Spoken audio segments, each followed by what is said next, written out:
embora se diga, e em parte com alguma razão, que alguns destes países primeiro vão moer o trigo, o que é certo é que a Rússia também é o maior exportador mundial de trigo para moagem. Ou seja, já trigo preparado para poder ser utilizado para a produção de pão e para um conjunto de outros bens. Ora, se aquilo que a Ucrânia produz não é propriamente trigo, mas é, sobretudo, e a maior parte destes navios, aquilo que transportavam não era trigo, mas era, isso sim, como veem, corn,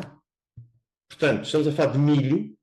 Estamos a falar de milho, esse milho já não tem, embora possa também ser utilizado para os mesmos fins, tem um fim prioritário,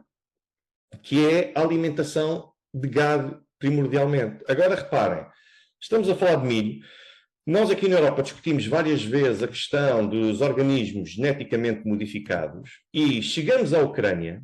é curioso que chegamos ao problema, à situação da Ucrânia, e nós deparamos ou cruzamos com um conjunto de situações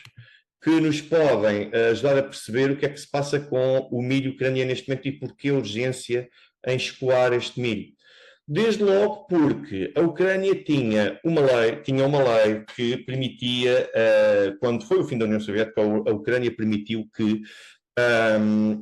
os campos agrícolas deixassem de pertencer ao Estado e fossem privatizados. Qual foi o problema? É que acabou por se formar uma oligarquia em torno desses campos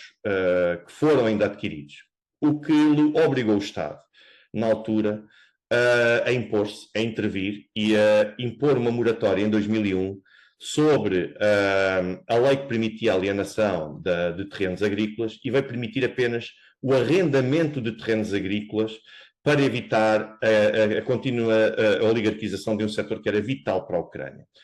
Ao longo dos anos houve sempre uma tentativa, uma insistência, sobretudo por parte dos Estados Unidos, no sentido de pressionar a Ucrânia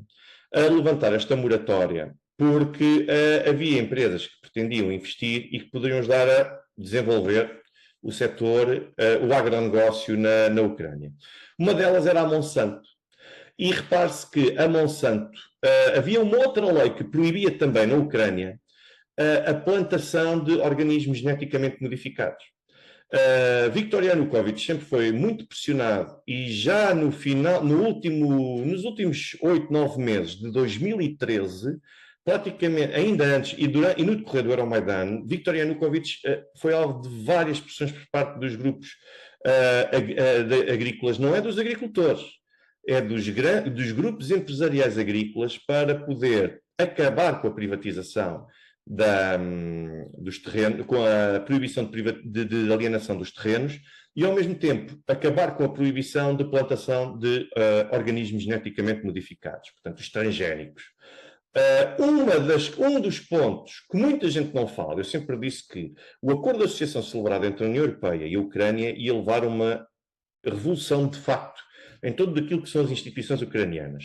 Muita gente não fala que no acordo, eu estou aqui no acordo celebrado entre a Ucrânia e a União Europeia, o acordo que depois também foi apresentado em 2014, já aos pós-Euromaidan, ao poder político pós-Euromaidan para celebrar, reparem que o artigo 404, que inserir num capítulo com epígrafe Agricultura e Desenvolvimento Rural, reparem que as partes devem cooperar para promover o desenvolvimento agrícola e rural, em especial através da aproximação progressiva de políticas e da legislação. Portanto, a União Europeia ia incentivar e ajudar a Ucrânia a adaptar-se, a desenvolver o seu quadro agrícola e rural. E agora reparem aqui na linha C.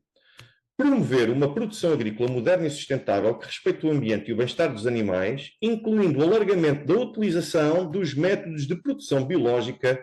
e de biotecnologias, nomeadamente através da aplicação de melhores práticas nestes domínios. Ora bem, quando se fala em biotecnologias, é inevitável falar em transgénicos e a Monsanto. E a verdade é que a Monsanto, ainda em 2013, não adquiriu, mas arrendou para exploração um conjunto de terrenos, teve uma presença significativa na Ucrânia, começou a explorar, supostamente, diz a Monsanto, apenas milho e sementes que não foram geneticamente modificadas, portanto, aqui ainda não estava no âmbito da biotecnologia, mas houve sempre muita pressão para obrigar Yanukovych a alterar a lei. Houve até um abaixo-assinado, e mesmo no mês do Euromaidan, que quando começou, que foi em novembro de 2013, no início de novembro de 2013, os agroempreendedores, as grandes empresas que se encontravam a operar no mercado da agricultura e na Ucrânia,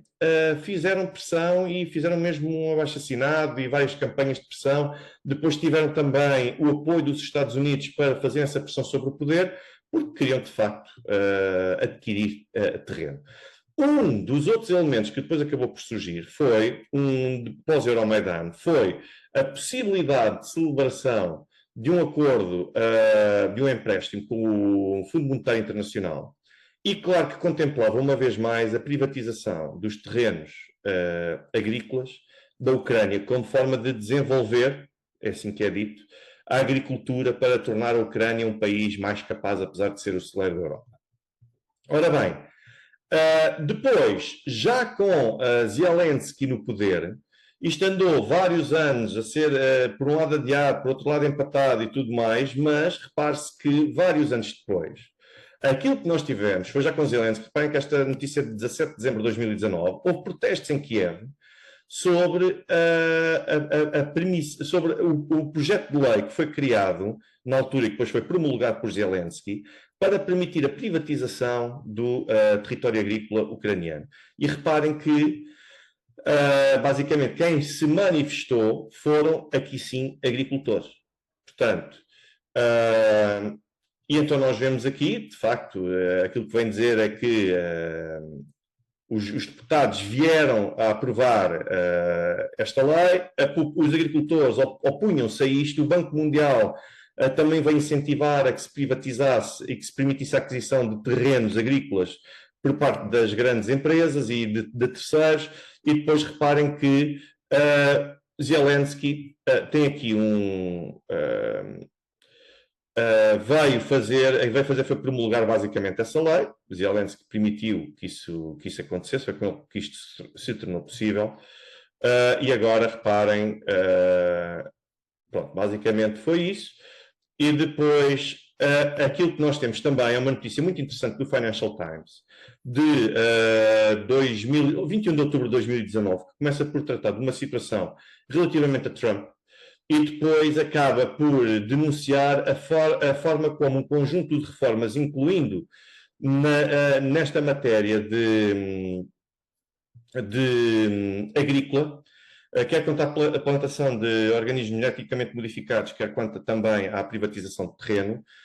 os deputados acabaram por adotar mudanças, e Zelensky por promulgá-las em tempo recorde. E alguns diz mesmo que, algumas fontes que foram ouvidas dizem mesmo que as coisas estão mesmo a tentar acelerar todas as coisas, todo o tipo de reformas, ou seja, reformas às cegas, reformas que são feitas em cima do joelho, que já se sabe muito bem no que é que vão dar. Ora bem, isto para vos dizer o quê? Que neste momento, de acordo com as estimativas que são feitas,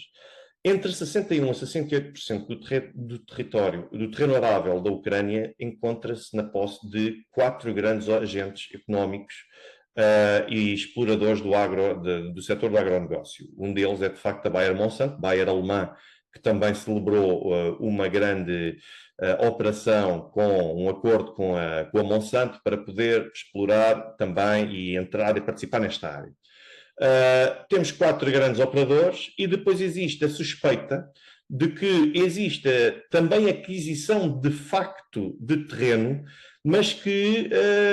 estas empresas contam com testas de ferro porque esse terreno estará apenas arrendado e não se sabe se de facto está entregue de facto a produção para estas grandes empresas ou se, se pertence efetivamente aos agricultores. Portanto, mas entre 61% a 68% do terreno arável da Ucrânia estará em posse e será propriedade de privados. Portanto, a Ucrânia está a perder basicamente aquela que é uma grande mais-valia que poderia ter, e há um interesse especial em exportar milho. Estas grandes empresas, aquilo que cultivam na Ucrânia é sobretudo milho. E é este milho que está a ser exportado para um conjunto de outros mercados, onde efetivamente faz falta, mas os países em desenvolvimento ainda estamos à espera, diz-se que espera que agora, com estas exportações para os países desenvolvidos, que o preço venha a baixar e que aí sim os subdesenvolvidos possam aceder a ele a preços competitivos. Até lá, perdem. Um bom dia a todos.